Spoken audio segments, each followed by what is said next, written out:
What's up? What's up, party people?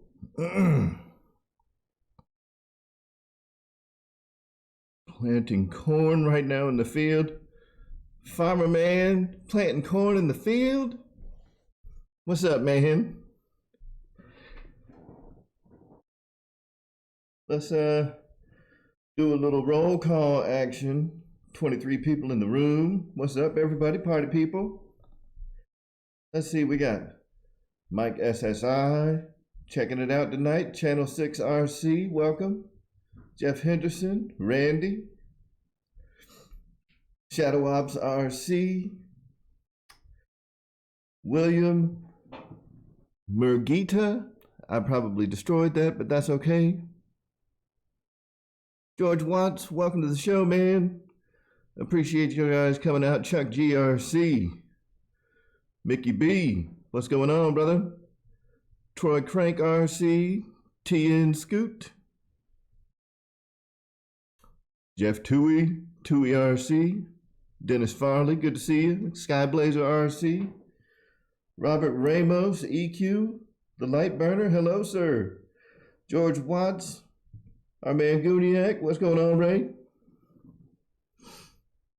Craig Beaven. Close enough, thanks, man. What's going on tonight, fellas? It's good to see everybody. Happy Monday, or not. You know, for all you people that are still essentially working, that have to go into the office and all that stuff. Hey, thanks, Mickey B. I thought I'd, catch some attention with a cool geeky Star Wars shirt tonight.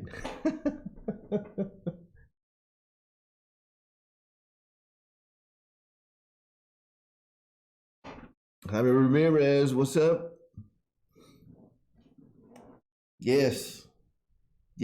When I saw this shirt at the store, I had to have it. What's up, Kenny? F you. Daryl Dixon. Great day from North Georgia, sir.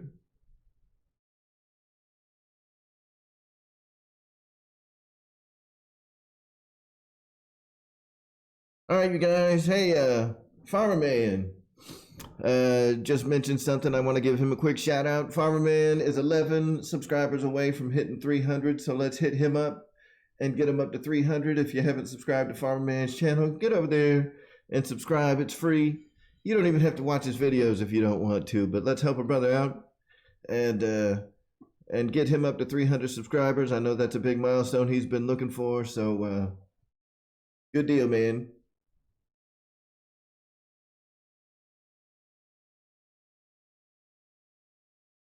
So I've got my my favorite adult beverage, some Yingling back and tan, some Yingling black and tan. So we're gonna settle in tonight and have us a fine discussion.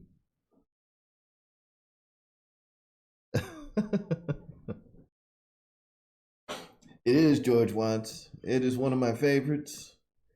And Victor, the weather here is great. It was great today. It was probably mid-70s. The wind wasn't too bad, but unfortunately, Cobb County, the county I live in here in Georgia, has decided not to open up the parks yet. So there's still no flying for me. Hopefully that will get opened up here in the next week or two, and everything can go back to normal. Oh yes, Joe Habib, it is the black and tan. The black and tan.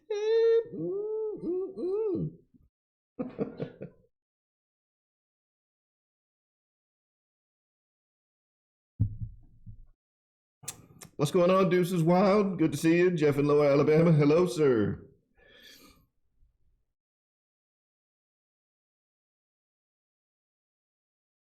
What's up, Ray?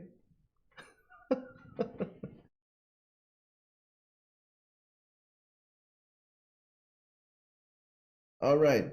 So tonight we're gonna settle in and do a little bit of talking. Nate, what's going on, my man? What is going on? So today, um, and a lot of this is going to be driven off of conversation that I have seen on the Facebook pages. I really don't do a lot of diving deep into the forums. I've got a membership at RC groups. I've got a membership at what's that other one at Hobby Squawk, and every now and then I'll chime in on some discussions, but I don't, I'm not an active member of those forums, but I do pay a lot of attention to the Facebook groups. And typically, in the forums, so in Hobby Squawk and RC groups, the membership there is a little better informed. I guess would be a PC way of saying that the folks there seem to have a better grasp on what they're talking about, if that makes sense. So Chuck G, what did you do, Chuck G? What did you do? You must tell us.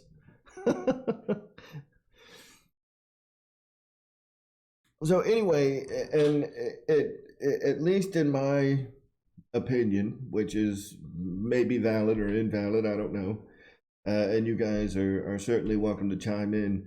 One of the reasons that I very frequently go and read the comments and say, the Motion RC forums, or Facebook group, the E-Flight Facebook group in particular,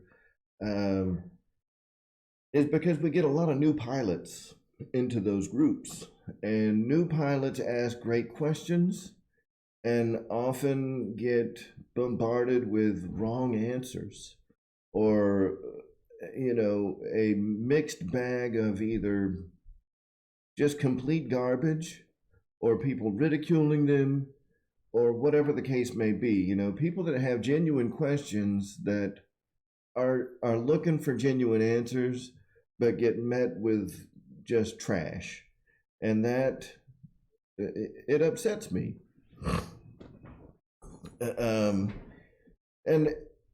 one of the things that I would love for at least the folks that constitute the audience that we have here at the at the RC Air Marshal YouTube channel, you guys are like an extended family of some sorts, albeit very dysfunctional. It's still, you guys very much make up a good part of the folks that I talk to on a regular basis. So, yeah, I know, Randy. I mean, it's bad.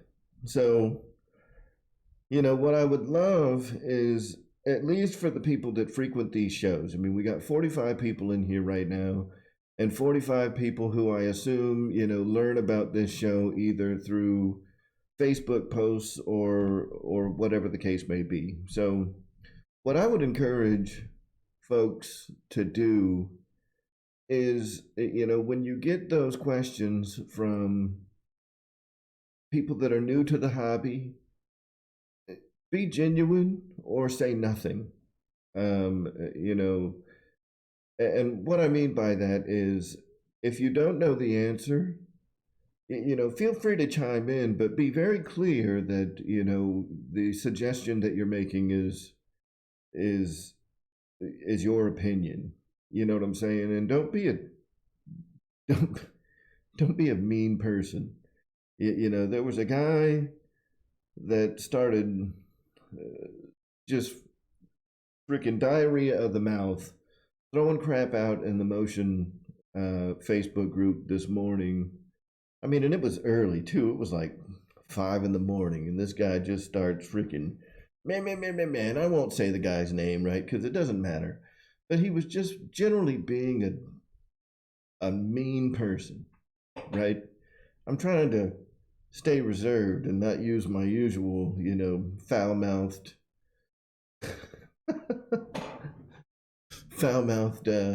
opinions.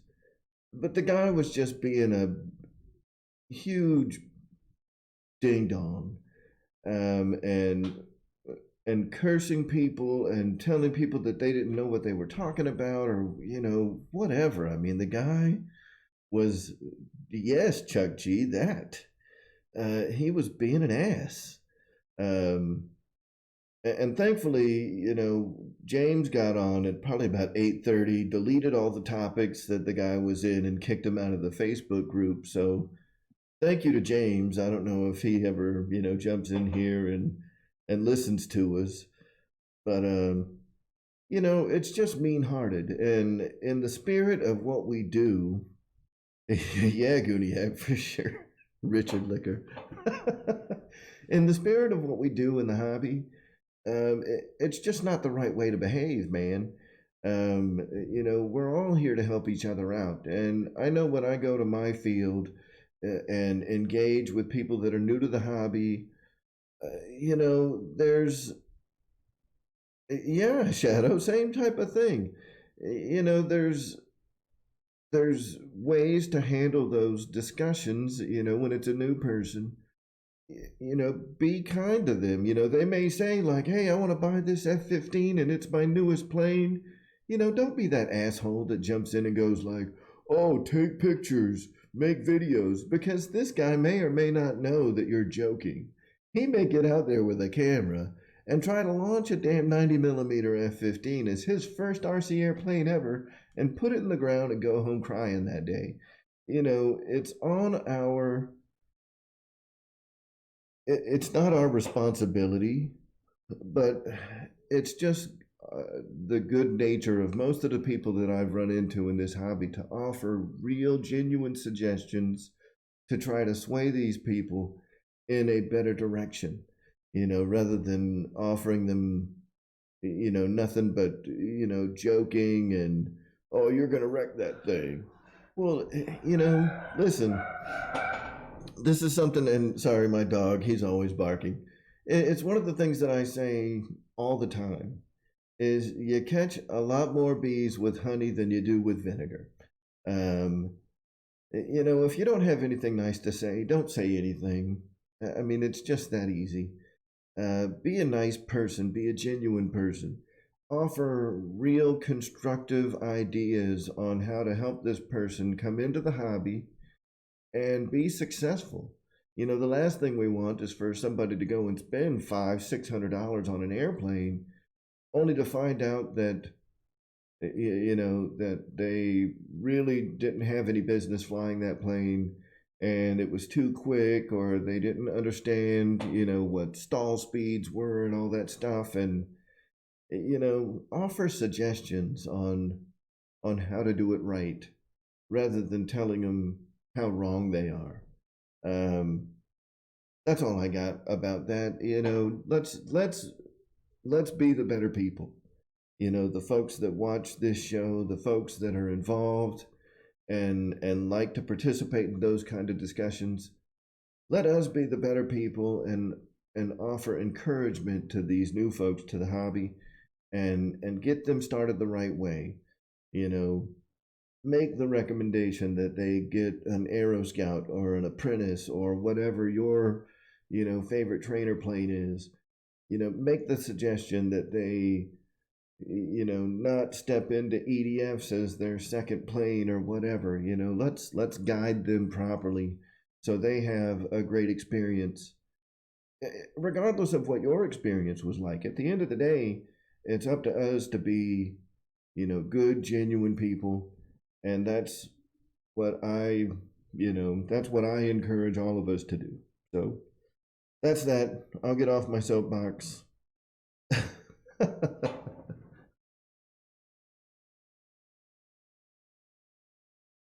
Captain Photon, yes, afterburners are needed on all airplanes, even propeller planes like this need an afterburner somewhere.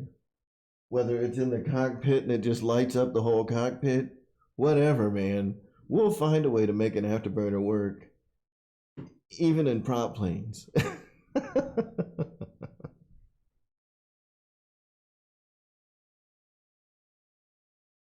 Right, deuces? And Shadow's also right. You know, people that come off as a figure of authority on subjects that they don't know about, and that kind of leads me into another thing that I've seen a lot with the Facebook groups lately. Is there's been a lot of folks asking the question, especially, you know, again on the E-Flight and Horizon Hobby Facebook groups, like, hey, you know, I wrecked this F-27 and now I've got this AR-636 that I want to throw into another airplane. How can I reprogram it? Or, you know, they bought a Bluetooth module and they're trying to connect with their airplane.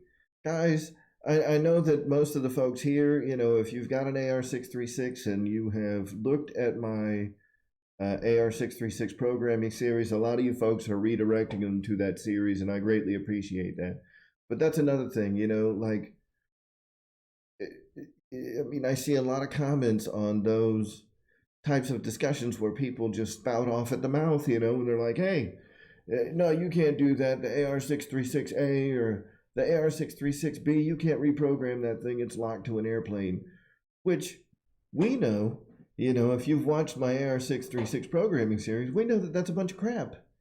And thankfully, there's usually somebody that will chime in, and it's very humbling, you know, because they'll chime in and they'll post one of, you know, they'll post a link to my playlist, and it's these are folks that I don't even know, you know, that are posting links to my playlist, and it's like, dude, that's awesome.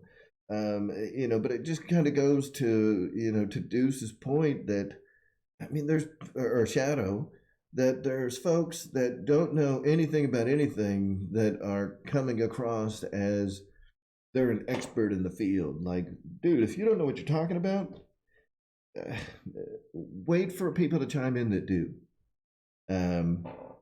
So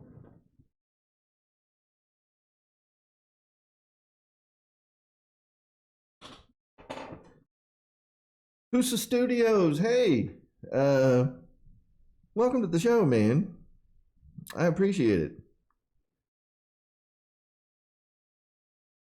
We'll gonna add, and guys, I'm, you know, I know that I'm a low subscriber channel or whatever. So Pusa Studios, they are a great channel. If you haven't checked them out, you should go check them out, especially if you're running a YouTube channel. You know, Pusa Studios is a great network, and they run live shows all the time, you know, 3, 4, 5 times a week. I mean, they're extremely entertaining, very energetic folks, and they put out a lot of great advice for people that are, you know, getting started creating YouTube channels, you know. So Farmerman, you know, you especially, I would definitely recommend checking them out. You know, they've got some great stuff that they're doing all the time, and they're just good folks. They're a lot of fun. So check out their channel, check out some of their live streams, because I mean, if you enjoyed this, which is like, you know, super dry, and we're going to start talking about electronics here in a second, and like, God, who wants that? I mean, these guys do it right. They've got a super entertaining channel. I love watching them. You know, and I may not speak up as often as I have in the past, but thank you guys so much for coming by. I really appreciate it. And you know, I have them to thank for some of my channel growth as well. So awesome. Thanks for coming by. Yeah, absolutely. Absolutely. Pusa Studios, drop away. You know, I'm sitting here like just talking about your channel. If you've got a link to the channel, absolutely drop it in the chat. You know, I went ahead and gave you a wrench. So yeah, man. Raymond Molina, how you doing, sir? All right, so that kind of brings me to another topic of conversation. We are sitting right around the 850 subscriber mark. We're getting pretty close to that 1,000. Which is a huge milestone for me. You know, as you guys know, I started doing YouTube in earnest. You know, I think I posted my first video back in like August of last year, but it was really simple.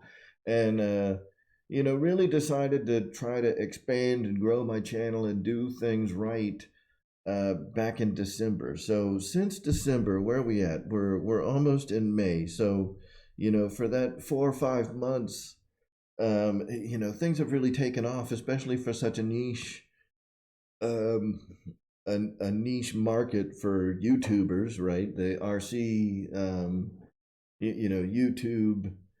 Let's call it that little piece of the pie of YouTube is a fairly small, subsection. So to be able to grow as quick as we have has been absolutely awesome.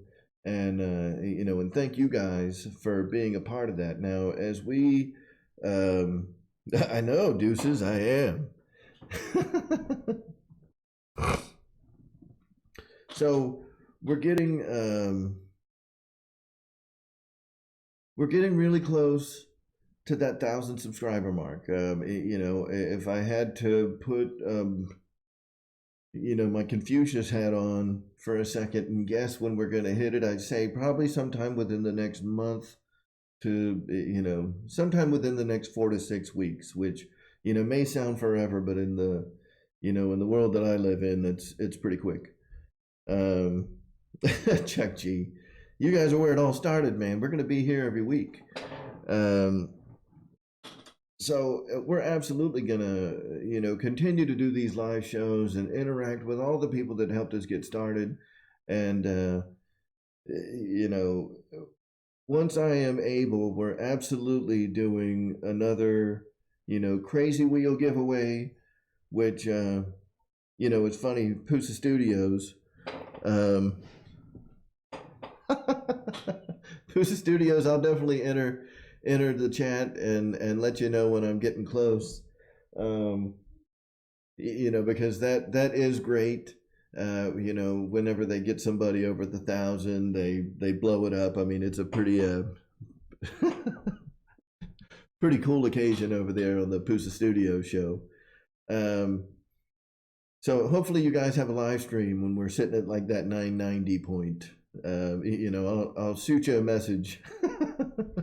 Guys, we're getting close. Start up a show, man. We got to blow it up right now. So, Deuces, everybody has haters, man. Everybody has haters. And, they hate us because they ain't us.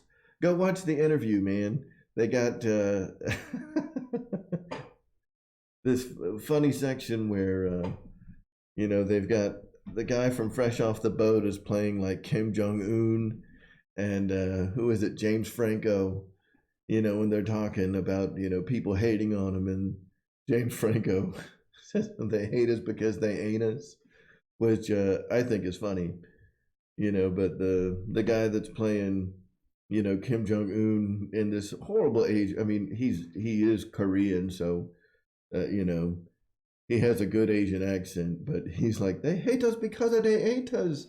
And I think it's hilarious. It's a funny guy, funny show.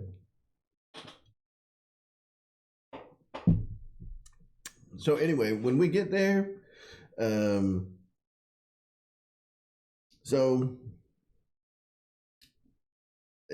definitely be looking forward to if we get close and I can get the push over the top, that'd be awesome. That'd be good to see. So, if you guys know some people that like, RC geeky things, especially when we start digging into like the electronics and programming weird things, yeah, point them over this way, and let's start making that climb up the ladder to 1,000, because we're getting awfully close. Like I said, when we get there, we're absolutely doing a giveaway. I've got a big wheel that I spin too. It's not as cool as the Pusa Studios wheel, but it's pretty slick. And the next giveaway, because of kind of what was going on with the Horizon Hobby giveaway on Ryan's show, we're going to do things a little different, where there's going to be some email entries, and I want to kind of focus that in, and we're not gonna really advertise it, because this giveaway that we're doing, there's going to be something special. that we're doing as part of the giveaway, and it's going to be big. It's going to be somewhat expensive, and I want the people that are in here on a regular basis to be the ones that have an opportunity to win those prizes. And if it's anything like our 500 subscriber giveaway, that was one of the first ones. Awesome, Ray. Yeah, we'll all check it out.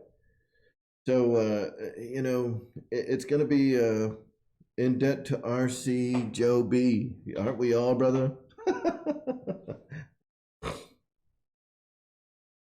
So, when we get to that 1,000, we're going to do a giveaway, and it's going to be limited to the folks that are in the show.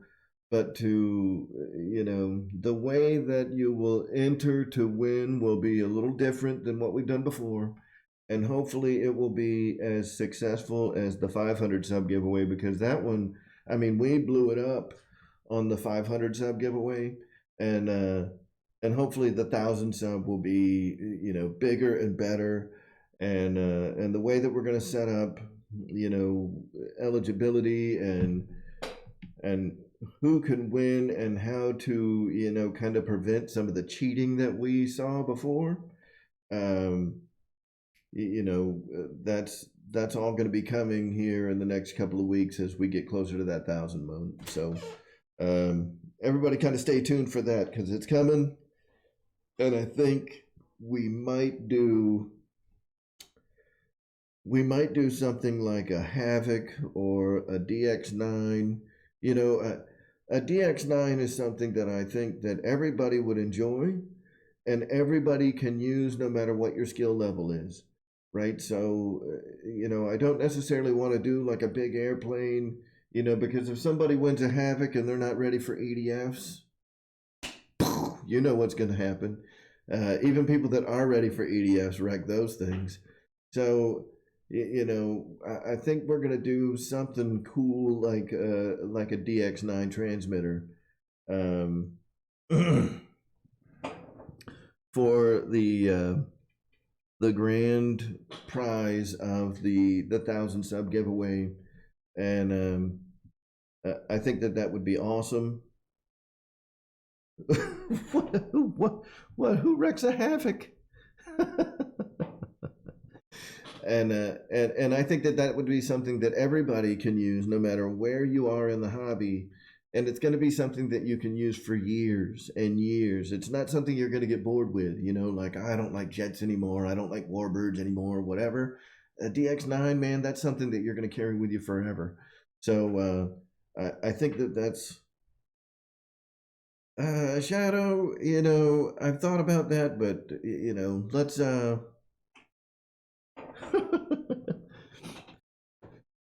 let's get there when we get there. So we got some new faces in the room. Jeff's Custom RC, good to see you, brother.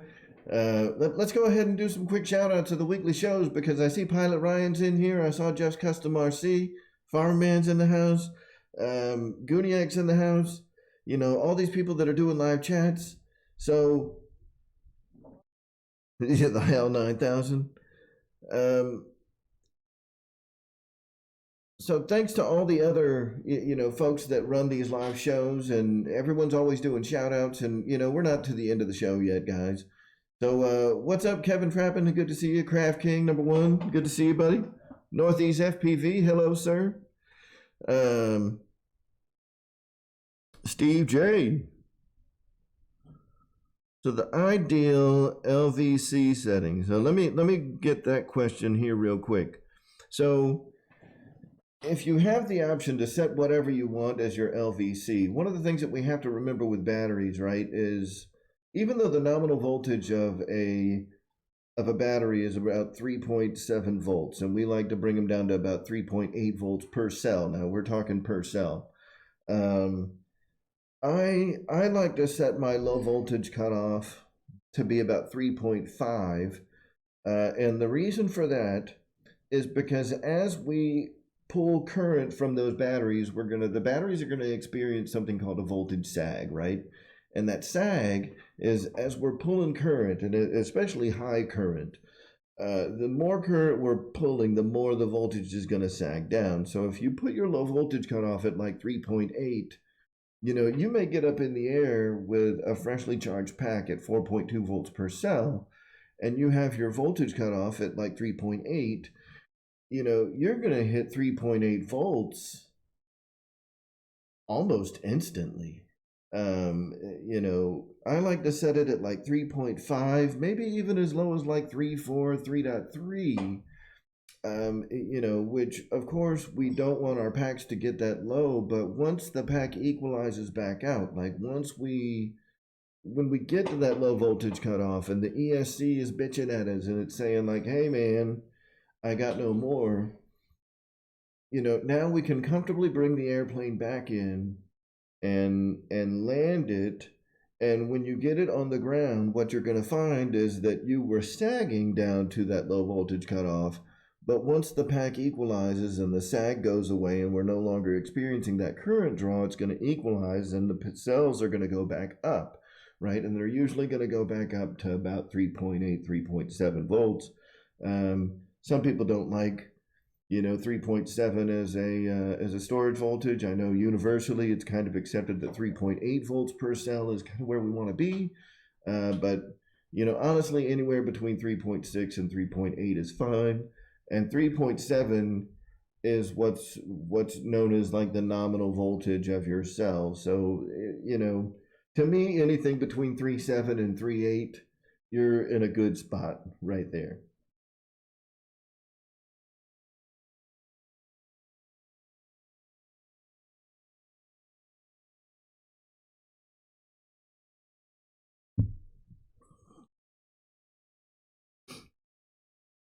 Jeff. We're not doing an IX12 or an IX20.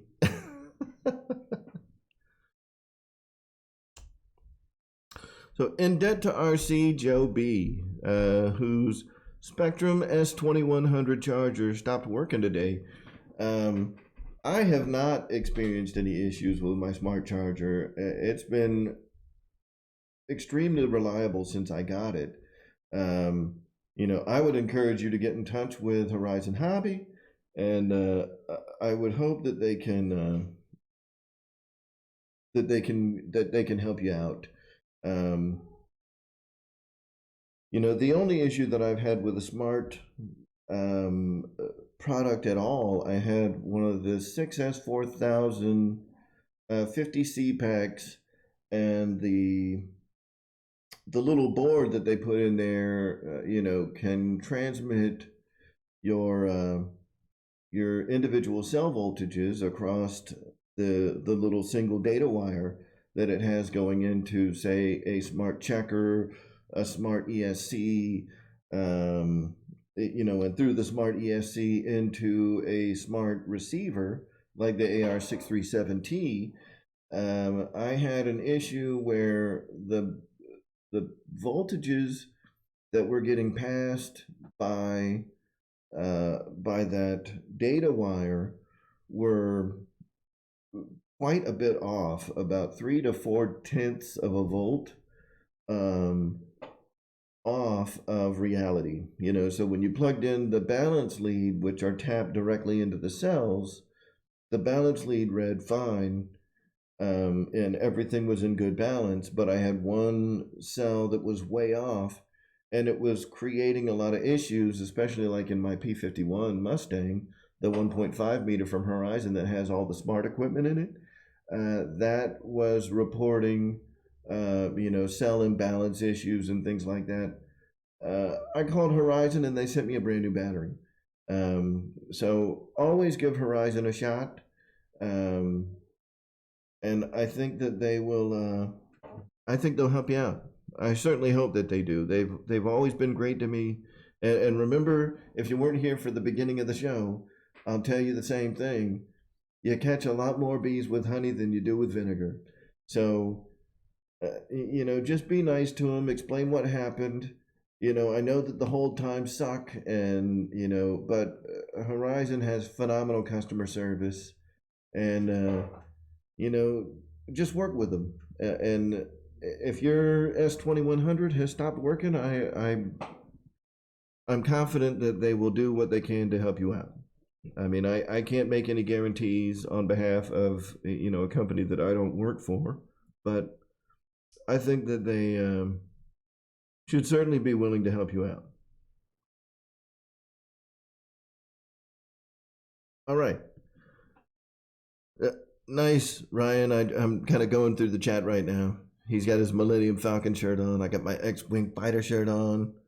Someone needs, someone needs to represent the dark side too, and have like their TIE fighter shirt on, or maybe their Imperial Star Destroyer.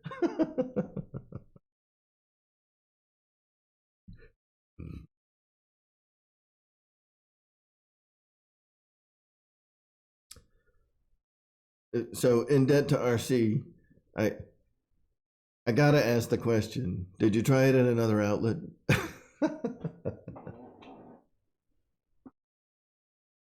The effing watch is right here, Photon. It's right here. We need to talk about this effing watch because I happened to come across a video that you made about 2 years ago, and we won't talk about that here.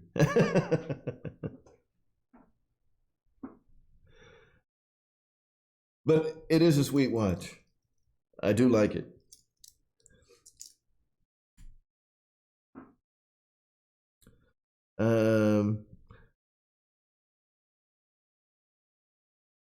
So anyway, guys, tomorrow night, make sure that you check out Jeff's Custom RC and Raven Rock Machine and Aviation. They put on their Flight Club live show every Tuesday at 8:30. Those guys are awesome. Awesome. Also, make sure that you, Jeff in Lower Alabama, it does work. The watch works fine. In fact, it works great. It's one of the best, tracking watches that I've had probably ever, as far as keeping time and not losing a lot of time. Thank you, Mary Boozer. Good to see you tonight. Let's keep going. Wednesday, because I keep up with the times. On Wednesday, the first show of the evening is Ethan RC, who's new into the live show game. Josh Weaver RC was kind enough to hand the reins over for that time slot to Ethan RC. So Ethan RC, check him out. I think he comes on around 7 o'clock on Wednesdays, followed by GB Linden. We all love GB. Next, on Thursday nights, our man Kenny comes on, Hangar 51. Man, that guy, he'll do marathon shows till Lord knows when. He'll stay up till 2, 3, 4 o'clock in the morning. If there's somebody in there talking to him, he'll stay up and talk to you all night long. And, one of the things that Kenny says is the show is for you guys, not for him. And I would say that that's absolutely true no matter what. All of us, we don't do this for us. We do it for the community, to give the place a place to congregate, where we can all, get together and enjoy the hobby. And I'm proud to be a part of that, to offer this place where we can all, get together and we can talk about the things that we like the most. And it offers us some entertainment options outside of what you see on TV all the time. I know probably for the past year, I've watched a lot more on YouTube than I have on network television, or watching the news. Now, I know that here in a few months, if everything cranks back up, I'm directly competing with Monday Night Football, but I have a feeling that I'm not going to lose a lot of viewership over Monday Night Football. This crowd, I know there's a lot of folks that watch these shows that anytime we bring up football, they're like, man, football is stupid.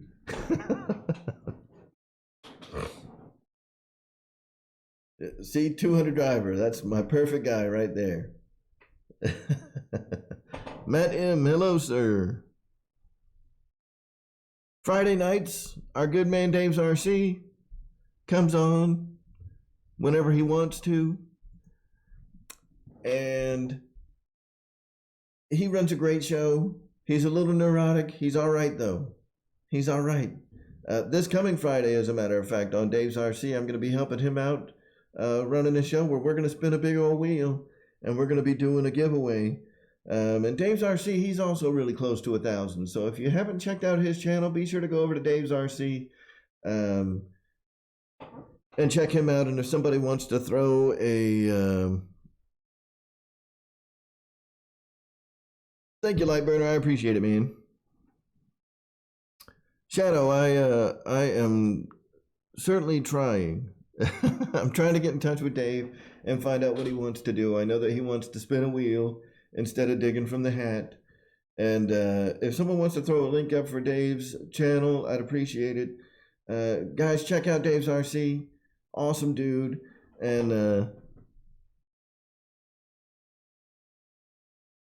And he certainly deserves our support. On Saturdays, we all know who's coming on Saturdays. The King Rat of the Hangar Rats, Pilot Ryan, on every Saturday, and Amy's on the other side of the camera with some wine.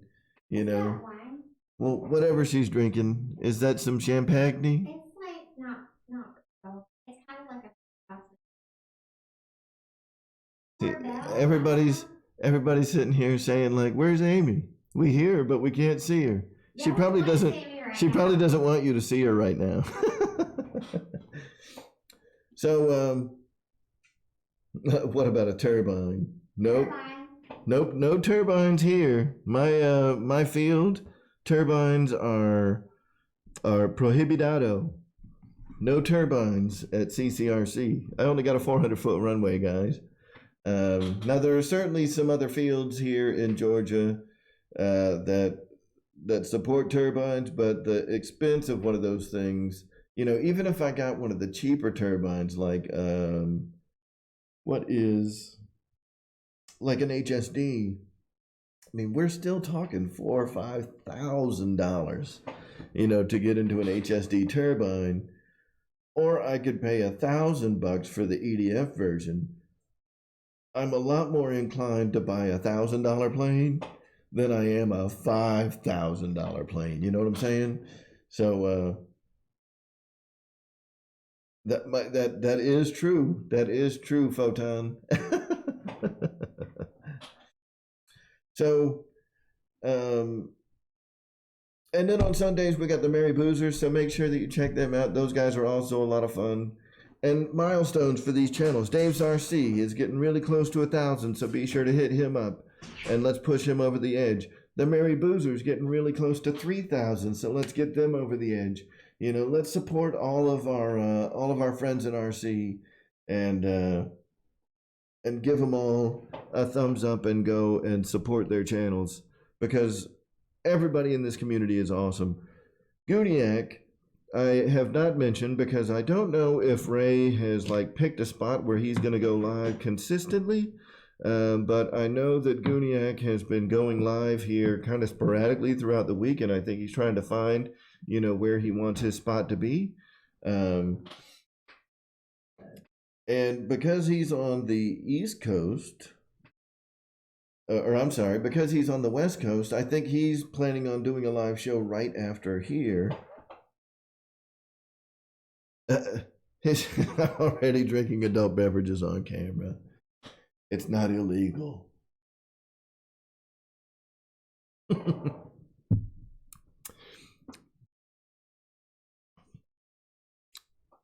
Oh, you're not stopping on anybody. So, you know, typically I like to cut my streams off right around 10 o'clock.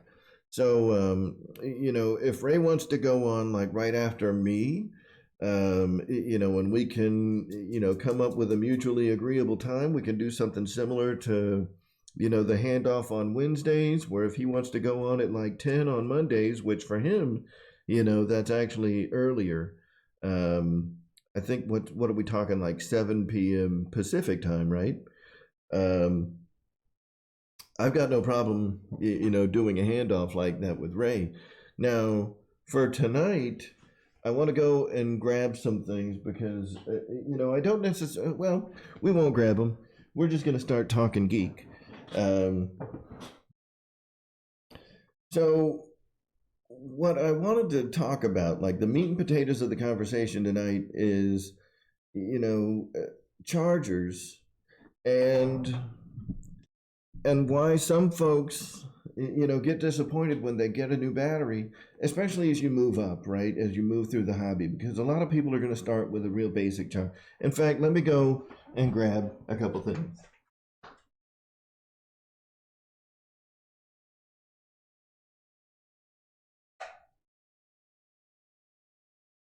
I don't need. Do you?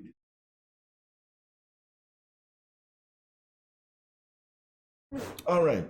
So, what I wanted to discuss tonight is, chargers and, why some folks end up being disappointed, with their charger because, a lot of folks, I mean, and myself included, are going to start out with a charger like this, a single channel charger. This is a Venom Pro 2. Actually, not a bad charger at all. It did great while it lived through its useful life. As I progressed through the RC hobby.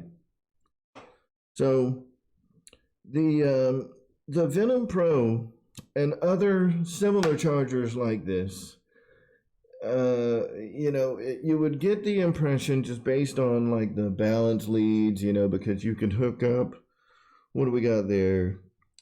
It's 2, 3, 4, 5, and 6S compatible, right? So I can hook up any kind of battery to this. I can hook up lipos, I can hook up nickel metal hydride, lithium ion, I can hook up a lot of different types of batteries to this charger, and I can go all the way up to 6S. Well, the problem is that this is only a 50-watt charger. So, as you start to get up into the higher milliamp hour values, this charger is no longer going to be effective. Now, with something like, say, a 2200 or a 3000 milliamp pack, this charger is going to do great. And I want to, go and dig into some kind of geeky things to show you how this charger becomes grossly insufficient as you get into larger, higher capacity cells. So let's take a look at some of the numbers that are in play when we're looking at a charger like this Venom Pro 2. I'm just going to kind of sit this off to the side here, and we're going to go over to some geeky websites. So I'm going to bring up a something that you guys may or may not be interested in, but I'm going to show it to you anyway. And it's a website that I use fairly often because I do a lot of really geeky things. But it's an Ohm's law calculator. Now, for those of you that are not familiar with Ohm's law is basically the mathematical formula that's used to determine the amount of power that we are generating inside of an electrical circuit, and the relationship between voltage, resistance, and current. And if we look at how Ohm's law is set up, where you have like current is equal to voltage times resistance, or whatever the case may be, it's like EIR or PIE, depending on how you learn that. The relationship between all those numbers is kind of how we can determine how either this is going to be effective or if it's going to be a giant piece of crap for your particular application. And we're going to look at it for two different values of batteries. So we're going to transition over to my other screen here, where we can take a look at the Ohm's law calculator. And no, there's not going to be a quiz, right? So, and if you guys can't see this, I apologize. Let me see if I can blow this up a little bit, and and we'll bring it back up where you can actually see what I'm working with. So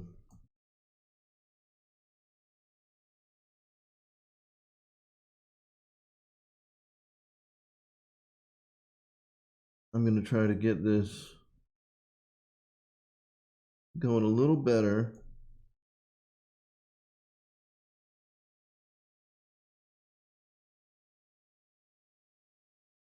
All right. All right. Can y'all see that better for the folks that are watching on your cell phones? Hopefully you'll be able to see, what we're working here with a little better. So, for the voltage, we can go ahead and assume the nominal voltage for some of the more popular battery sizes. So when we're talking like 3S, 4S, and 6S, not a lot of people are using 5S unless you're like a drone guy. But, by far, our three most popular sizes in RC aircraft are 3S, 4S, and 6S batteries, which have a nominal voltage of 11.1, 14.8, and 22.2 volts, right? So let's, we're not going to get into like, Critter's funny. Next lesson is capacitive inductive reactance.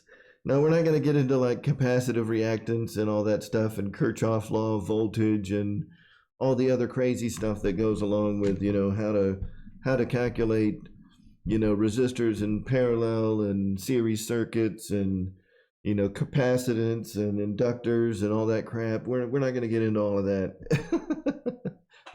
That's beyond the scope of this conversation. But what I want to do is I want to take a look at the relationship of how these numbers work for us and what your charger is doing, how much work your charger is having to do to charge a battery at a specific current level. And I'm going to go ahead and turn my face on here because I don't want you guys to think that I'm like forgetting about you.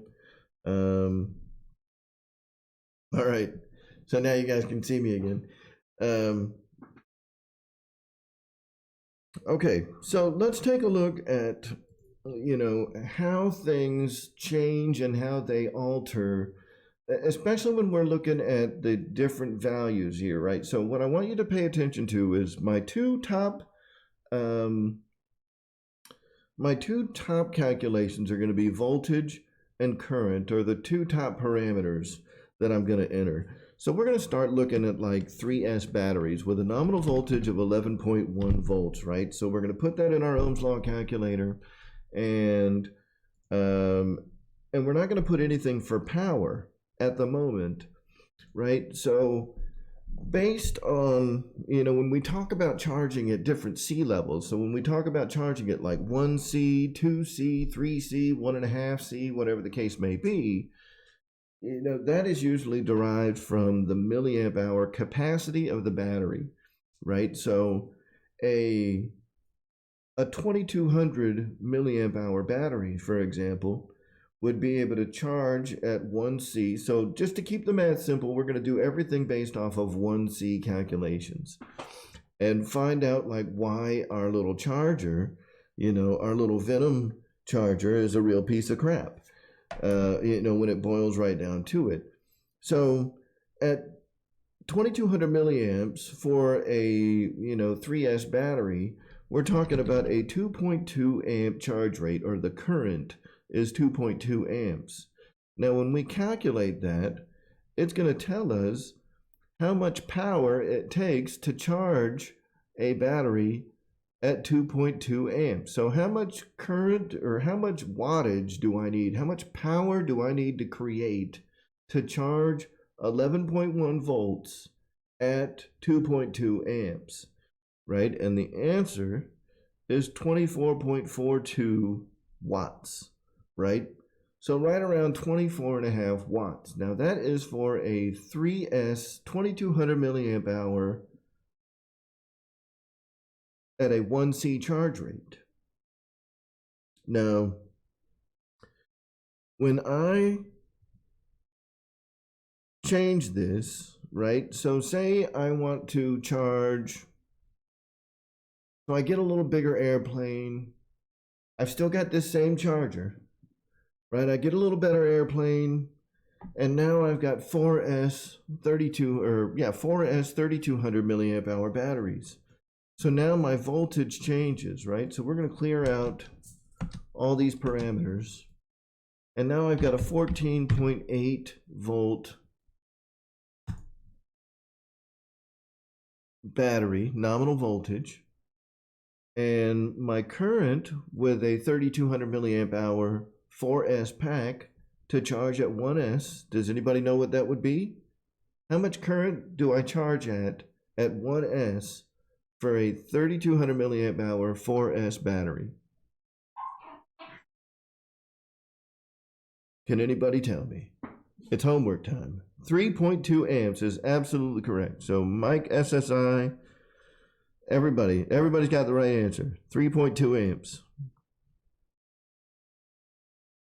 Steve, I don't know how to say your name. Clow, how do you say that? Anyway, Steve, welcome to the show. I appreciate you coming out tonight. So 3.2 amps. So let's plug that into current.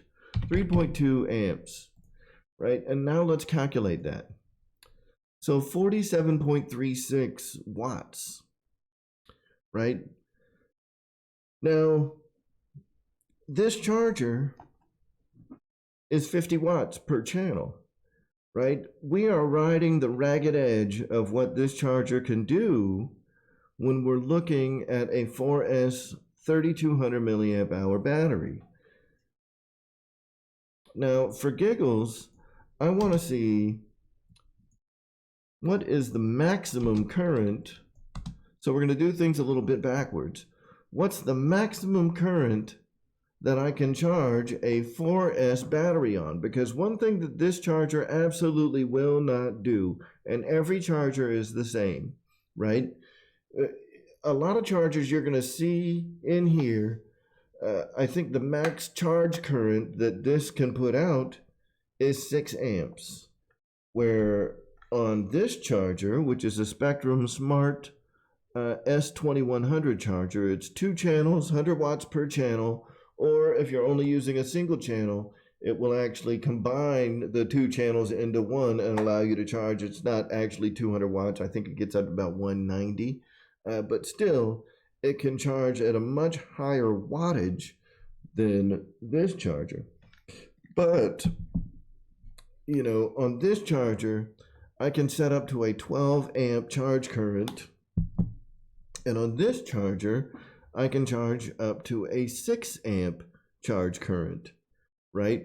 But the other thing that's our restriction with these chargers is this charger has a 50 watt per channel restriction.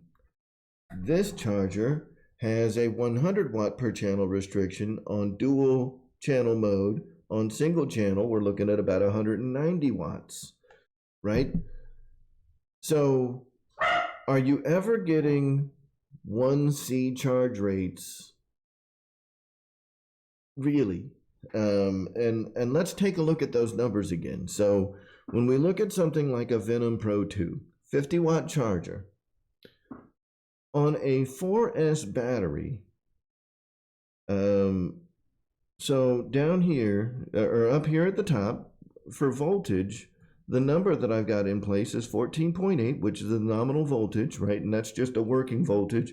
The nominal voltage of this charger is 14.8 volts. The most power that it can put out is 50 watts. So let's go ahead and put in 50 and see what our max charge rate is. Our maximum charge current at 50 watts that we can really put out across the 4S battery, if you see here where I've got it highlighted, is 3.38 volts, give or take, right? So, or I'm sorry, 3.38 amps, not volts. So on a 4S battery, if I've got a 5,000 milliamp hour 4S battery, I cannot charge that battery at a true 1C charge rate because the charger cannot do it.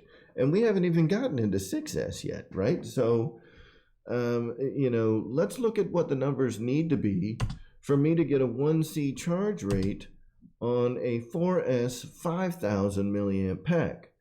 right? So if I have my charge rate set at 5 amps, what does that equate to in power, and how big of a charge capacity do I need to charge a 5,000 milliamp pack 4S at 1C? Now let's check it out. So here we can see the bottom line, 74 watts is the minimum amount of wattage that I need to be able to support on a channel in order to charge a 4S 5000 pack at 1C. This cannot do it. Now, what we can see is that it can do 74. Now, normally it takes about 45 minutes to be able to charge at 1C, right? Whatever the discharge is, getting a 1C charge rate will charge your pack in about 45 minutes. Because we're running less than that, if I wanted to charge that 4S 5000 pack on this charger, it's going to take longer. It's going to take about an hour and a half. Right? Now, if we exaggerate these numbers even further, now let's say we start getting into jets, and now we've got a 5,000 milliamp hour 6S pack. So let's change this to 22.2 volts, because that's the nominal voltage of a 6S pack, right? And we're gonna clear out the resistance, and now we've got, you know, a current of 5 amps, because that's what we want to charge at, and a voltage of 22.2 volts. We hit calculate and we see that we need 111 watts of power in order to charge a 5,000 milliamp hour pack at 1C, right? We need 111 watts of power to do that. Now, even our 100 watt per channel chargers can't do that, but we're getting really close. Right, we're not giving up that much charge current. We're still at like 0.9 C, you know, so we're not giving up that much. But, you know, we're losing some. Now, as we start getting into even bigger packs, you know, because a lot of us have 6,000 milliamp hour packs, which need 133.2 watts. Now let's... Yeah, 133.2 watts to be able to get a true 1C charge rate. And as we go up even higher, say you've got an 8,000 milliamp hour pack, you know, now we're looking at 177.6 watts in order to be able to charge at a true 1C charge rate on a 6S 8,000 milliamp hour pack. So you can see that this becomes really insufficient really quick. Can it charge those batteries? You bet it can. You know, but now on, say, a 22.2 you know, volt, so a 6S pack at 8,000 milliamps, we can try to charge it, but the most I'm ever going to get out of this thing is 50 watts, which means that my charge current is going to be a fraction of what it shows here. And I'm only going to get a 2.25 charge current across to that battery. Now, if we do some math, and we take 8 divided by, you know, 2.2, you know, so I'm going to do some more quick math here. And this is on my phone, so you guys won't be able to see it. I apologize.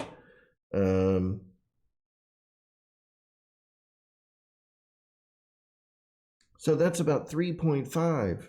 Then we take that times point.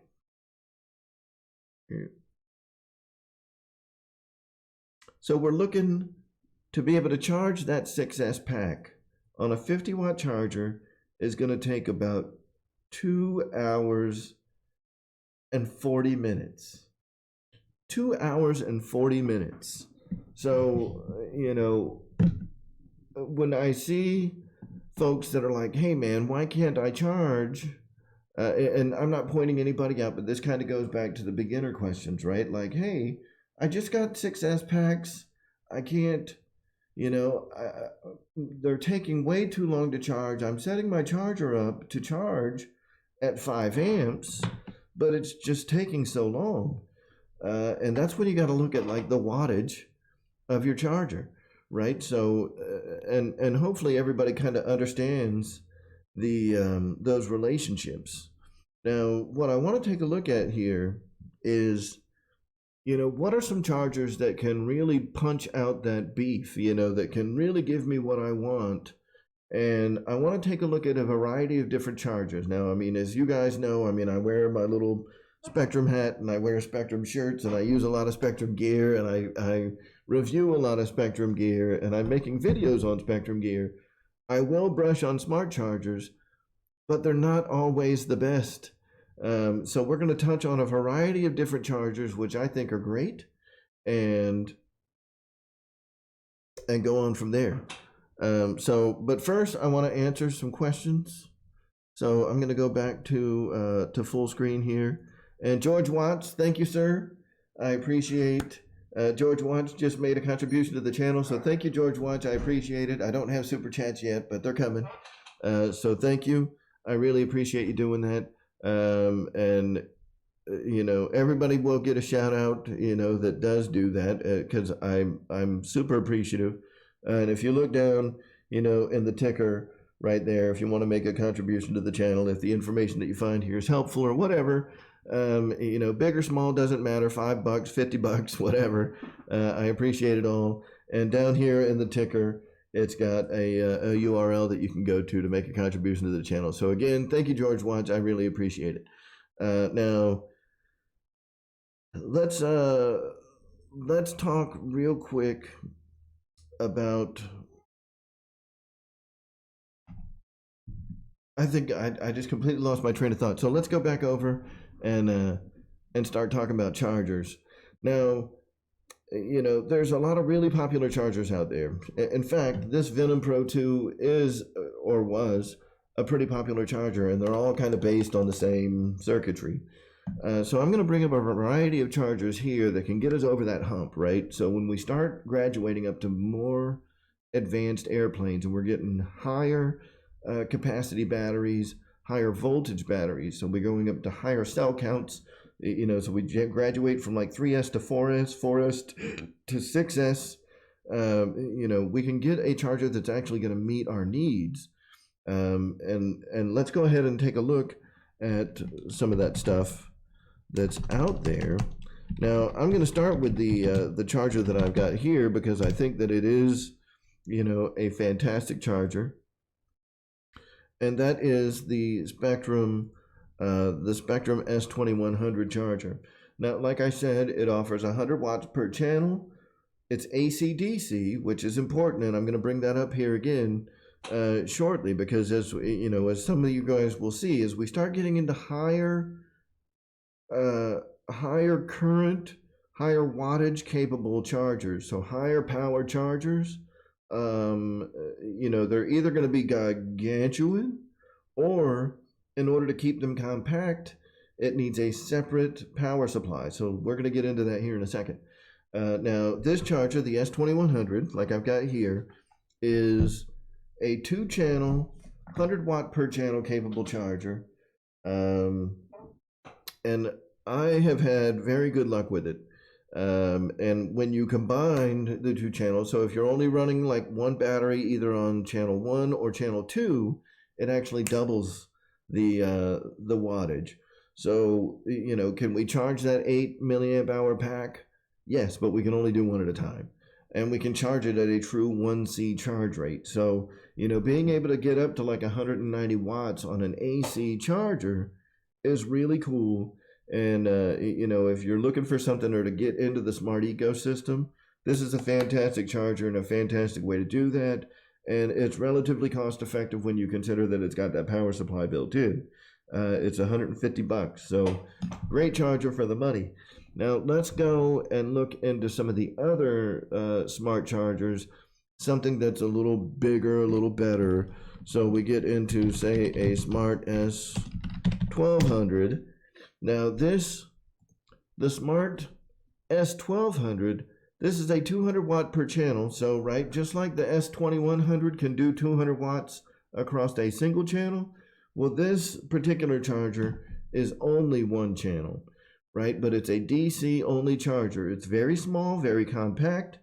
It'll fit in the palm of your hand, and you can connect that to a DC power supply and use it to charge up to, I can't remember if it'll go up to 8S packs, but it can charge up to 200 watts across that single channel.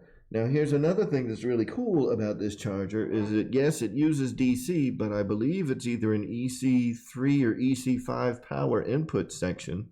So let's take a look at the power side. So the power input, and you see it says DC 7 to 32 volts. The power input is an IC3 connection, right? So if you have, say, a 5,000 cell or a 5,000 milliamp 6S pack, and you're charging, 1,700 milliamp 3S packs, you can actually use your 6S 5000 pack as the DC input power for this charger, which is really cool. If you want to take it to the field, use this charger that'll fit in the palm of your hand to charge, say, UMX batteries or smaller drone batteries, things like that. You can use bigger 6S packs to charge your smaller packs, which keeps everything nice and compact, which is really cool. Now, the other thing that I want to show you is the Smart S1500. Now, this 1500 is their biggest charger. Again, it's DC only and uses a DC input power, but it's up to 500 watts on that channel. Let me get my picture out of the way here.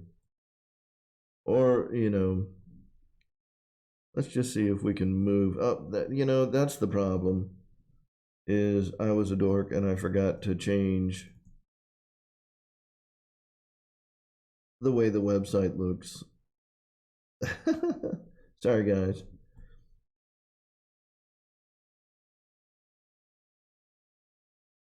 There we go. So this is a 500 watt single channel charger, and you're going to need an external power supply for it. Now, for this one, Spectrum actually makes an external power supply that works fantastic for this thing. If we go over here to parts and accessories, we can find it right here. It's a 30 amp 540 watt power supply that you do need to buy separately. You don't need to buy this one. You can use any DC power supply. But we get back into kind of that give and take of voltage and current, and how higher voltage over less current creates the same amount of power. We can get a more efficient power supply by going with a higher voltage power supply. So where the input power of this charger, if we look at the specs and go to input voltage, 8 to 30 volts, so you can run it on a 12 volt power supply, but it's more efficient if you run it off of a 24 volt power supply. So the higher voltage, lower current produces the same amount of wattage.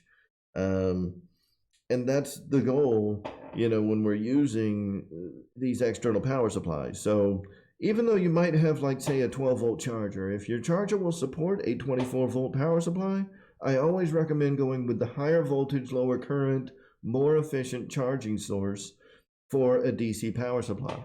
Now, we're going to skip, the smart chargers, and we're going to go and look at another website which uses some of my other favorite chargers. And now we're going over to the Progressive RC website. Progressive RC carries some excellent stuff, but they carry the iChargers. Now, the iChargers, I think they're amazing. And if you look at, like, some of the options that we're looking at here, you can get some beast mode chargers, but they are pricey. So let's look over here and LiPo chargers.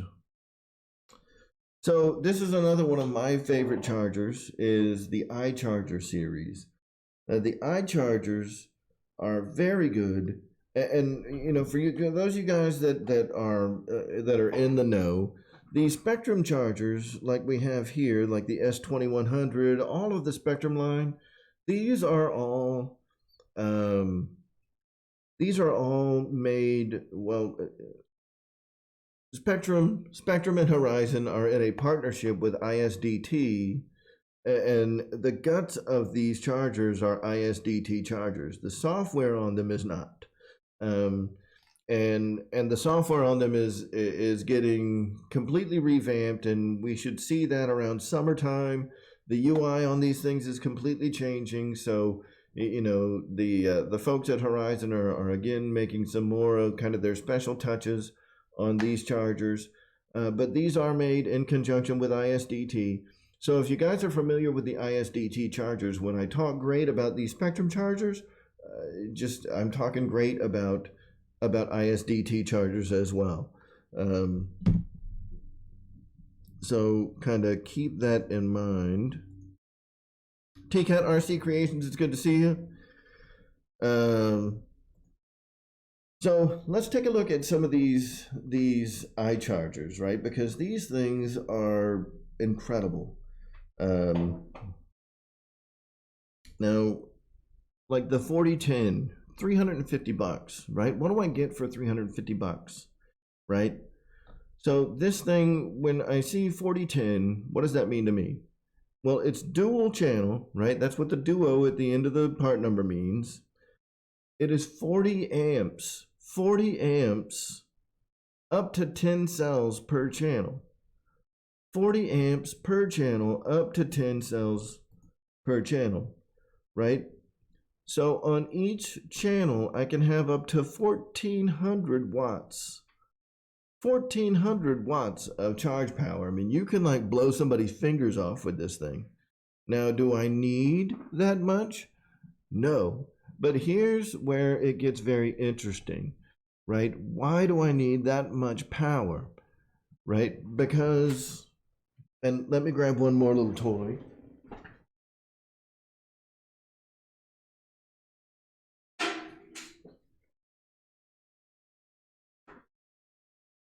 What I've got here,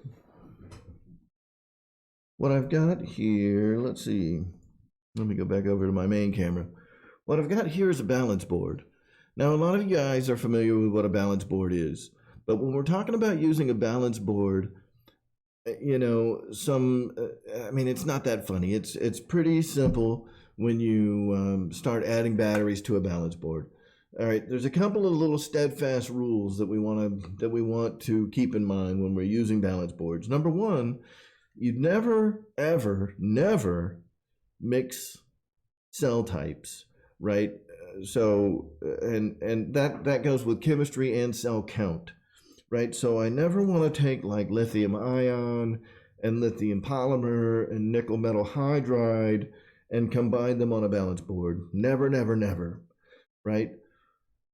You also don't want to, like plug into a balance board several batteries of the same or of differing cell counts, right? So if I'm charging 3S, I want all of my batteries on my balance board to be 3S packs, 4S packs, 6S packs, whatever the case may be.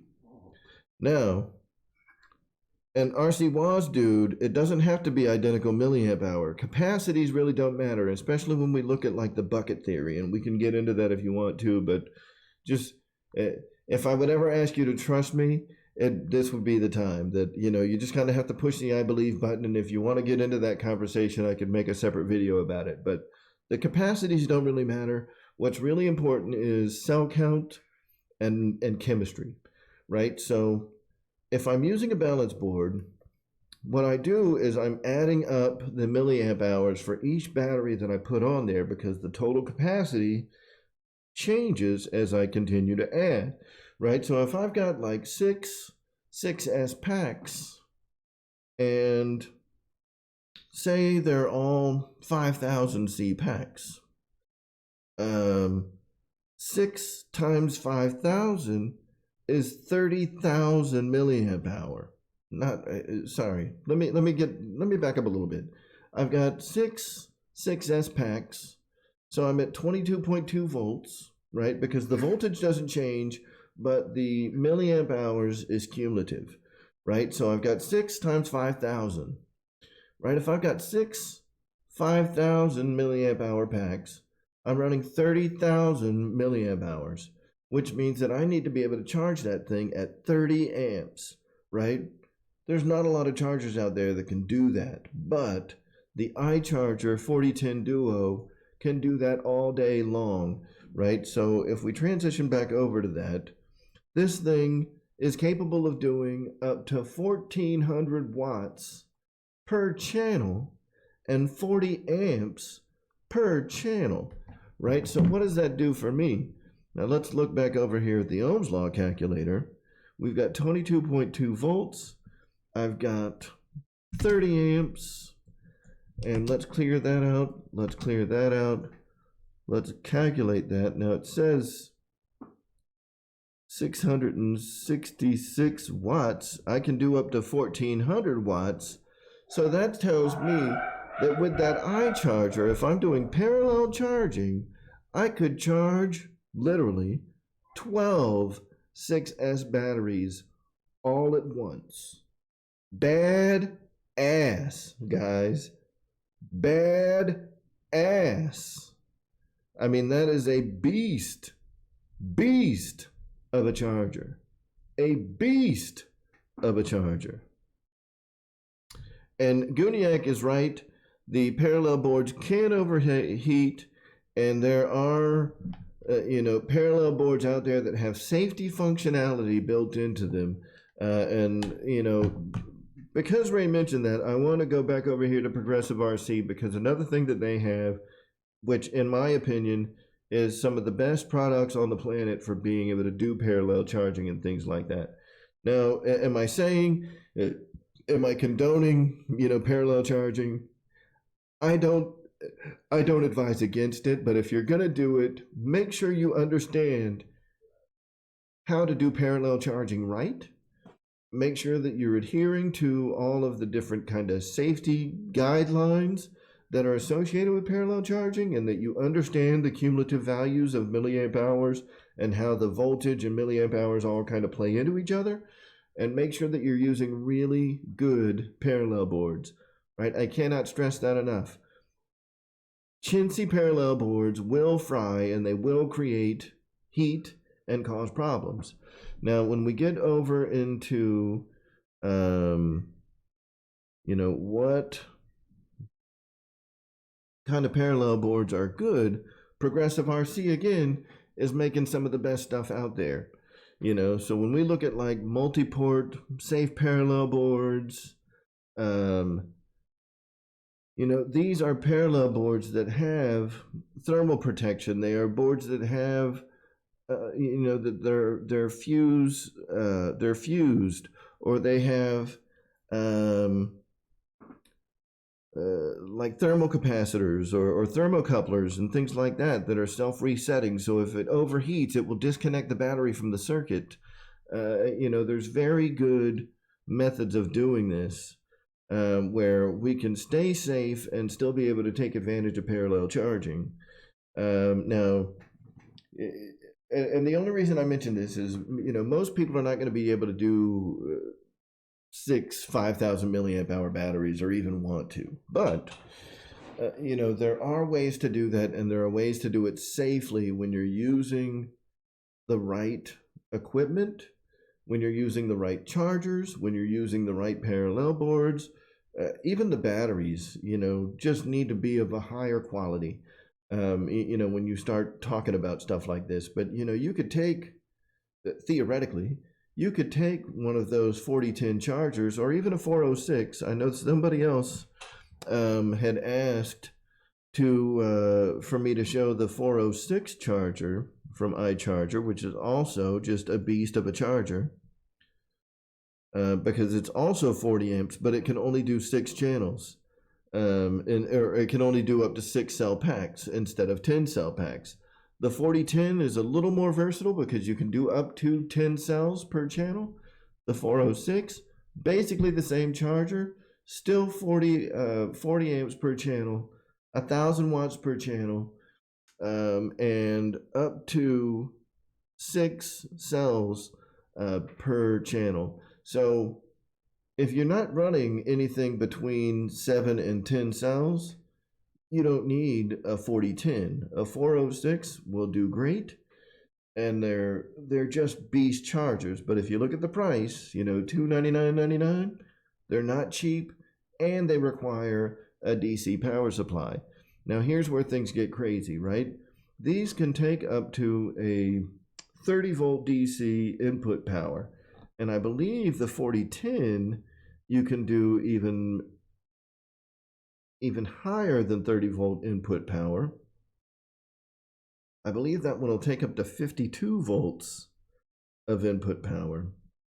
But we can look over at the specifications. Yeah, 50 volts DC input power. But, just for the sake of seeing what's out there as far as power supplies go, when we look at 24 to 27 volt power supplies, we also need to look at the wattage of the power supply, because if I'm running a 2,000 watt charger, how many watts does my power supply need to be, right? It needs to be able to put out just as much wattage as my charger is capable of putting out, right? So if I'm looking at like a 24 volt power supply, it needs to be a 2,000 watt power supply. That's where we see like this Meanwell RSP 2024. This is a 2,000 watt, 80 amp, 24 volt power supply. So this would be able to provide sufficient supply voltage for something like that iCharger, right? So when we get into like DC power, yes, we need the voltage, but we also need the wattage to keep up with the charger. So that's just more stuff to think about, like, but this is the kind of stuff that that I geek out on, and I understand, that there are inherent dangers, especially when we start talking about batteries and parallel charging and all of that stuff. And I caution everybody that if you're going to do it, do your research. Make sure that you're getting quality components, quality power supplies. Meanwells are some of the best power supplies out there for this type of application. That you're using proper safety circuits, so you've got the proper, proper breakers, proper fuses. If you're going to use thermocouplers, which will break the circuit if it gets too hot. There are a lot of really high quality components that we can put in here to kind of QA ourselves and make sure that we're operating this in the safest way possible, right? Because everything that we're doing with these LiPo batteries is inherently dangerous. I mean, these are volatile pieces of equipment, if I'm being just completely honest. A small short across, any of the elements inside of a battery can cause that battery to go into a thermal runaway or into a thermal event and smoke that battery and light your house on fire. I mean, there have been people that, I think someone had mentioned it, burnt down their entire trailer full of planes, burnt down their entire garage, burned down their entire house. And you don't just see it from RC guys. One of the most prevalent sources of people doing really stupid stuff with batteries, and I hate to point the finger, especially if you're a vapor person, but the guys that do like the vaping, really young kids, don't understand a lot about electricity, don't really care a lot about or respect electricity and what it can do, but you hear, or at least it was a lot more in the news, a few years ago. I mean, these guys with these big lithium ion packs, 3,000 milliamp hour lithium ion packs that would stick them in their pocket, short them out across their keys, and it would blow a hole in the side of their leg, or put them in the hospital, or they'd be vaping and it would look like, they're doing something else with their big vape stick, and then they're blowing their lips off, which is terrible, but it's true because they didn't respect the power of the batteries they were playing with. Now, I think generally in the RC community we have a higher level of respect for the stuff that we're playing with, but it is what it is, right? So just be careful when you're playing with these batteries.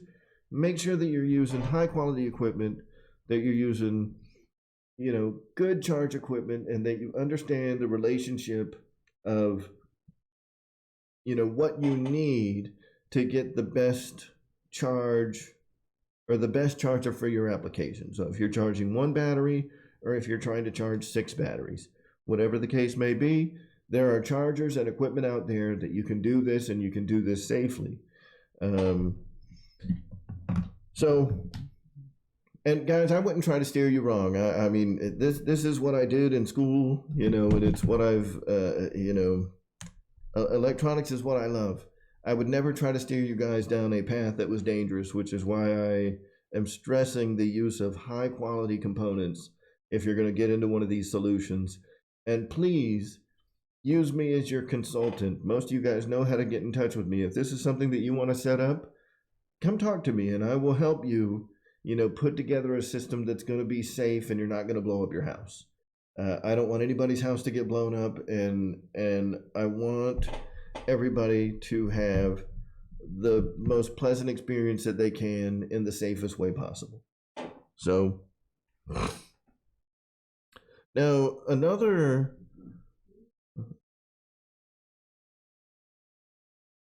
so 200 driver, I'm glad you asked that. Oh, thanks, Guniak, I appreciate it. So 200 driver had asked about charging at greater than 1C for batteries that are rated to do so. Now, a lot of our batteries, a lot of our LiPo packs, they don't really publish what the charge rate is, right? Almost all of them have what the discharge rate is. But here's the problem with most of these packs, and with the industry in general. When we're talking about C ratings, there is no clear-cut standard in how to measure or publish C ratings.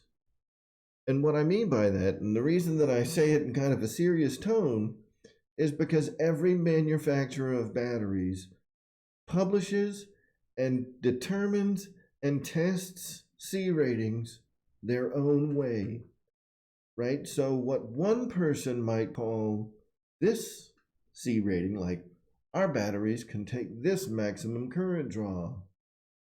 What? Our batteries can take this maximum current draw, and it's like a big pissing match between all these manufacturers. This is a true 100C battery. What does that mean? Spectrum has a 100C battery. Max Amps has a 100C battery. Roaring Top has a 70C battery. What does it mean? Well, the honest truth is it doesn't mean shit because there's no standardization for it. So Roaring Top 70C could be the exact same battery that Spectrum's calling 100C, could be the exact same battery that Max Amps is calling 50C. Who the hell knows? We're making stuff up. The manufacturers are, right? Because there's no standardization organization and there's no true way to test because the methods are different for everyone, right? When we come up with a standardization for measuring C ratings, I will trust them a lot more. Now, all of that said, when it comes to charging batteries, I, number one, won't charge anything over 1C unless they publish what their charge rating is. And some of your more reputable battery manufacturers will tell you this battery is safe to charge up to 5C, 10C, 3C, whatever. Now, when yes, it's very much a marketing gimmick.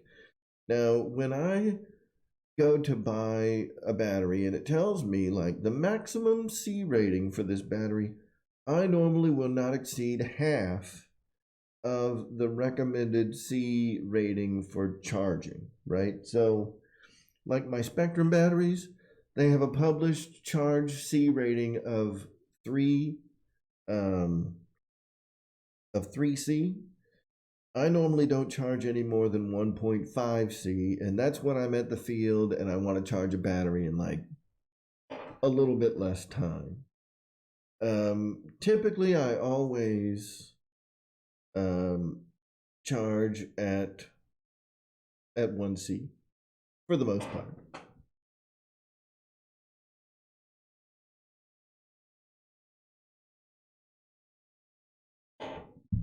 All right, so hopefully, everybody is still able to breathe, and that wasn't too much to take in.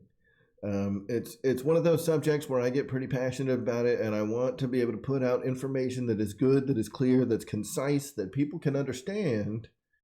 And Reckham, thanks, dude.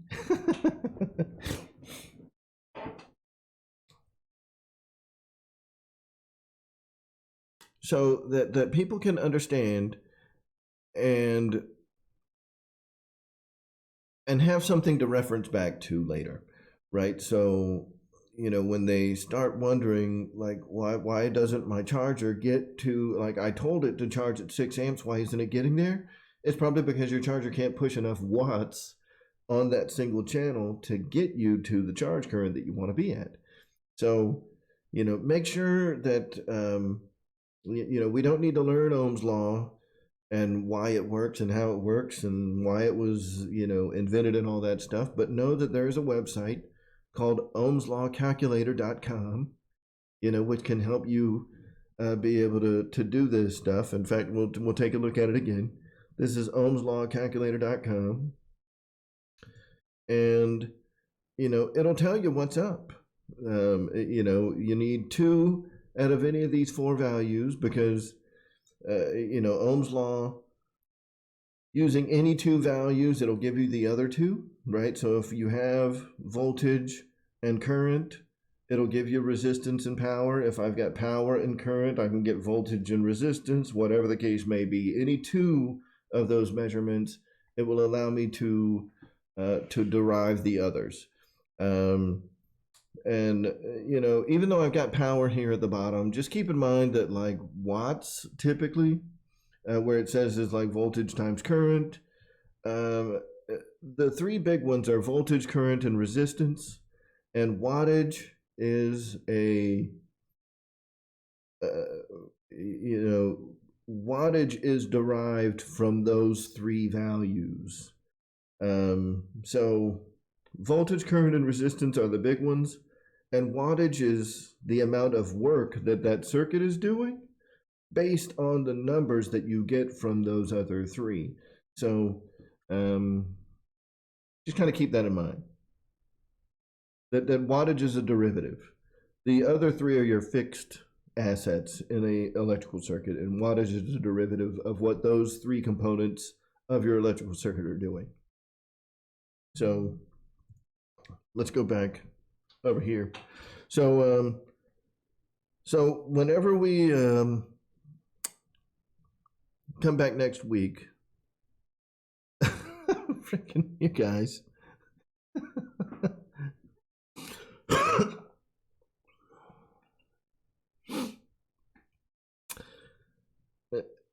And like I said, this wasn't intended to be like, a class of electrical engineering or anything like that, but just kind of explaining how all of those components work together to determine what our charger's doing and why it may not be doing what you think it is. And how to get more out of your charger through through a little bit of math. Figure out what you need before you need it. I'm a big fan of the the contractor saying of measure twice, cut once. That same, when it comes to carpentry or when it comes to you know, people that are designing a building or something like that, like your architects, the measure twice, cut once theory also applies to electrical circuits, where if we know what the electrical constraints are that we're working with, we can always make sure that we're going to fall within those, you know, within those values by using the formulas and the tools that I presented here, you know, to get us where we need to be. Now, derivative. Now, unfortunately, um, I've been kind of, you know, going on, you know, this tangent and showing you guys stuff on websites. So I haven't been paying a whole lot of attention to the chat. I've been able to glance over to it now and then. But we've got, you know, because I'm going to turn this over at 10 o'clock over to Guniac. So we've got, you know, about 19 minutes here to go. And thank you, Mike Keller. I appreciate it. What I want to do is kind of open the floor for questions that anybody may have, and kind of go over what I'm going to be, you know, what we're going to be doing next week. Next week, my show is going to be kind of focused, and I hope to have a guest on the show next week that will be able to.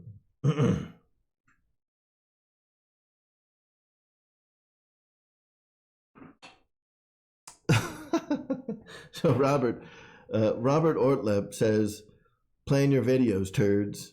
You know that he doesn't like watching shit shows, and he wants to see people that plan out their content. I planned this about 20 minutes before the show, dude. So if that counts as planning, I really appreciate you saying that. Shadow, I appreciate it, man. So what what I'm going to be doing next week, and hopefully we'll be able to get a guest or two on the show that work with this stuff more often, is it's going to be another big geeky discussion.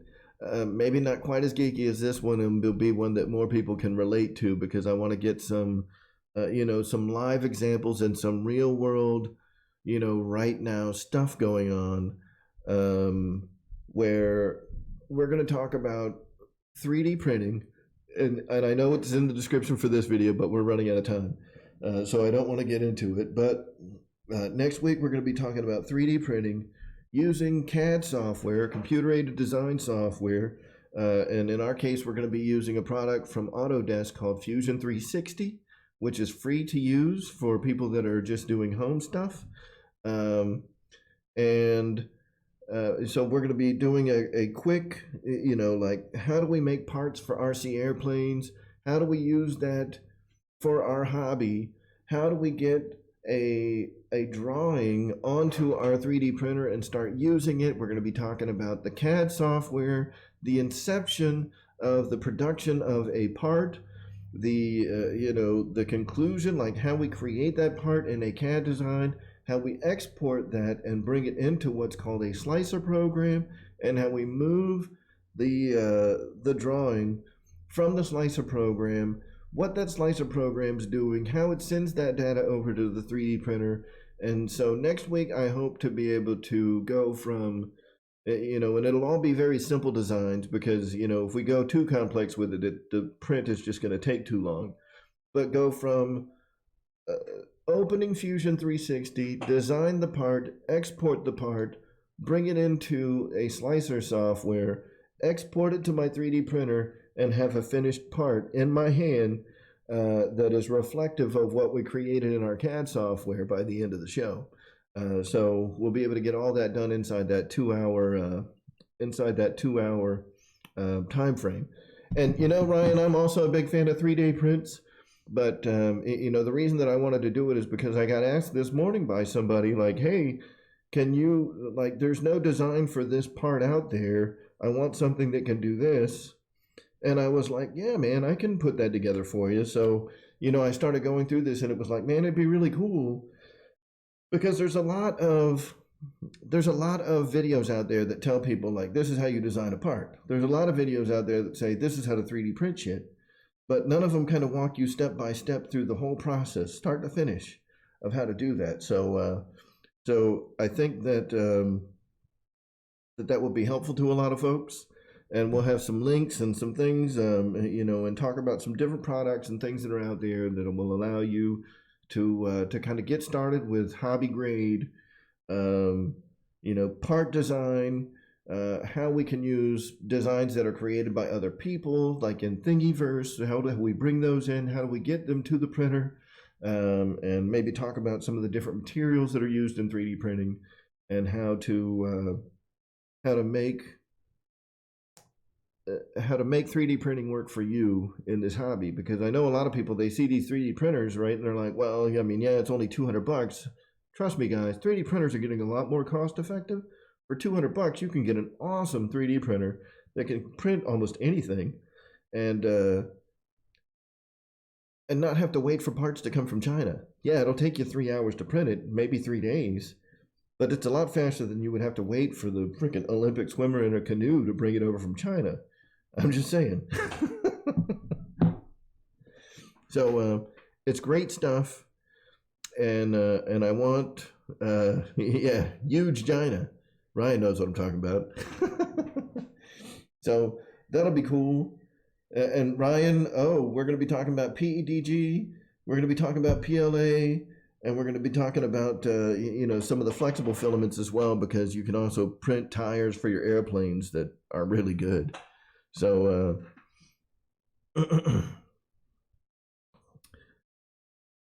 so does anybody have any questions about what we talked about tonight? We still have about 13 minutes before I turn this over to Guniak. So, Guniak, if you want to go ahead and crank up your stream. Don't go live yet, but go ahead and crank up the stream and get the link, and you can start putting it in here. And, that way we can do the clean turnover, and then we'll all be ready to go. So any questions from the folks in the room tonight that want to know, where did I learn all this stuff? Whatever your questions are, none too big or too small, or too dumb or too smart. Who's waiting for me? Is Guniak waiting for me? Pilot Ryan, I already see where you're going with this. Yes, I actually did order my printer from Amazon, and for folks that have Amazon links, we can certainly, find the 3D printers that are going to be best for hobby grade use on some of our favorite YouTube's Amazon stores. So we will definitely get in there.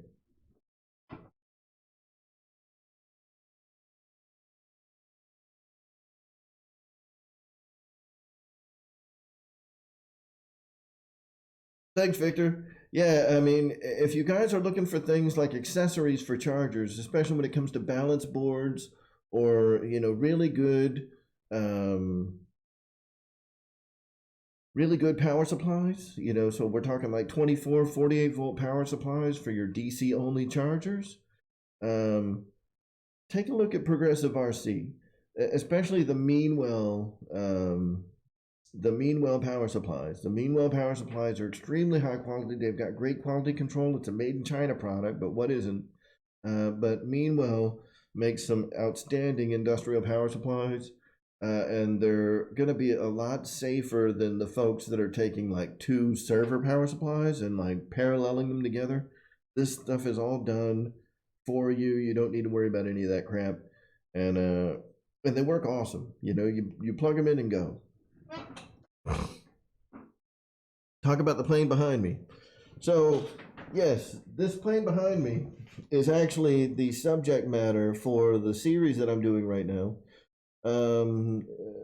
Before we get into that real quick, let me answer this other question. I've got a question from In Debt to RC Joe B asking, what printers do I like? The printers that I like, to be honest with you, are some of the cheaper ones on the market. Now, if I could afford to be buying like a Prusa Mark III every week, I'd use the Prusa printers.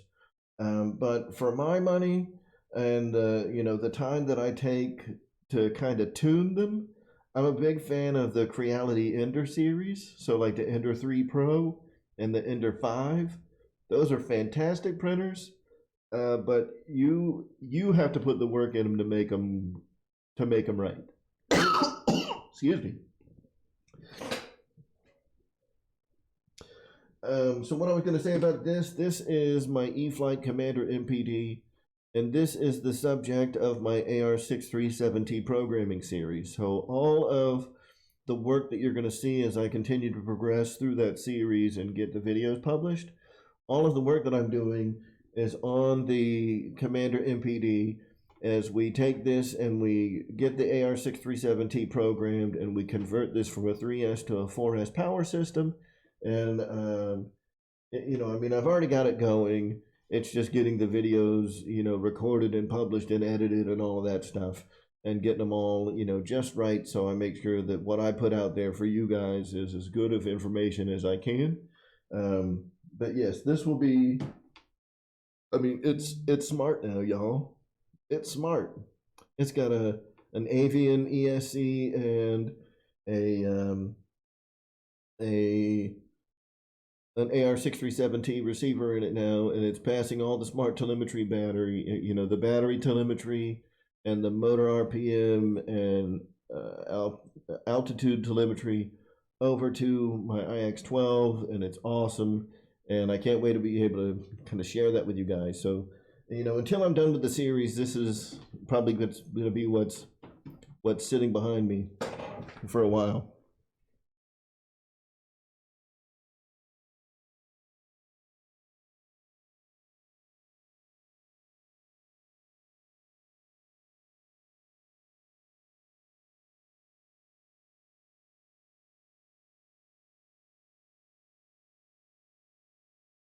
Yeah, Ryan, oh, the Prusa kits are about $700, I think. I think you can get it maybe a little cheaper if you buy the kit where you put the printer together yourself. But they are fantastic printers. Now the Creality printers, I mean, the Ender 3 that I have, I can't think of anything that I've had to replace because it broke. There's been a lot of upgrades that I've done to it because I just wanted it. You know, so I replaced like the extruder. I added some, you know, like the X and Y axis damper, like the motor damper. Well, not, did I put it on the Y? Yes, I put it on like the X, Y, and Z motor dampers. I did not put one on the extruder because I don't think it needs it.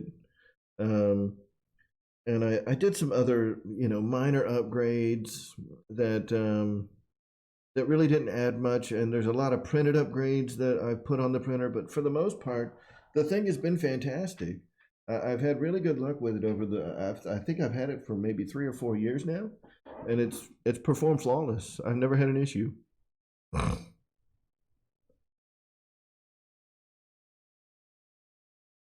Thanks, Ryan. I appreciate that. So, you know, Ryan, I appreciate the plug. You guys, if you are interested in making a contribution to the channel, check out the little ticker. What's coming across here is the URL for my PayPal. It's https://paypal.me/davidmarshall3. If you guys are interested in making a contribution to the channel, I really appreciate it. Hopefully here in the next few weeks we'll be hitting that 1,000 and you guys will be able to do super chats, which is always fun. But YouTube does take 30% and PayPal don't take nothing. Also, you can check the links in the description. There is a link, or in the description for this live stream, there's a link to the PayPal contribution link if you want to make a contribution there. I always appreciate it. Thank you, Ryan, for mentioning that. The link is in the description. I want to thank you guys all for coming out tonight, and I want to thank everybody. So here we've got a, so I'm going to copy the link address. I'm actually going to put a link here for GooniX chat. Robert, Danny Murphy, thanks for coming to the show. I know it's late. I'm going to be putting a link for Gooniac Show here, and let's all go and give Ray our attention, and we can continue the discussions over there. Thank you guys for coming out tonight. I know that I haven't done the real flight thing in a couple of weeks, and I'm probably gonna curb that down to like a once a month thing, as we kind of get back to to normal living, because I really enjoy this format of the show, where I can interact with the audience a lot better and kind of use it as an educational tool and engage. But I really felt like being able to have that flying community, during like the core, the real, the nitty gritty of the Corona thing was important for us to be able to fly together. So I'll probably still do that like once a month, but I like this format. It suits me better. We get a much bigger audience. So I dig it. Anyway, I'm going to go ahead and post the link here for Ray's stream. So everybody join me over on Gooniac stream, and y'all have a good night. RC Waz, dude, I am not. That may be a while. So thank you guys all for coming out. I appreciate it. Be sure to subscribe to the channel if you haven't already. Click the notification icon. Tell your friends about the channel. Get them over here. And everybody have a great evening. We will see you guys all next week. Have a good one.